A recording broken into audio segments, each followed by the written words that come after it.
Here you'll get answers about your EV, or Tesla wall charger installation. So, if you plug the car into a standard 110-volt outlet, it will take days to charge. If you plug it into a 220-volt level 2 car charger, it will charge in a few hours, give or take, depending on the model. If your car is a Tesla, and you're using an official Tesla level 2 charger, your car can charge from 20% to 80% in under an hour. If you use the latest commercial Tesla supercharger, then it can charge your battery at a rate of 1,000 miles of range per hour of charging, and you will get a 250-mile range in 15 minutes. However, superchargers are mainly for commercial use, and very expensive to have installed at your home. Outside commercial superchargers are expensive to use in the long term, as you have to pay per use. How to charge is simple. On a Tesla, the charging port is located beside the tail light on the driver's side, under a hidden flap.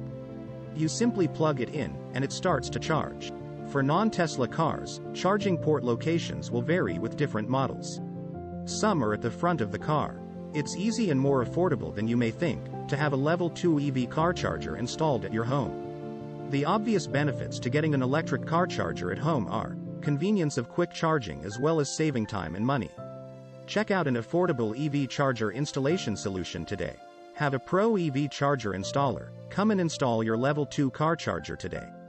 Get in touch with us now for a free quote. Contact details are below at the bottom of this page.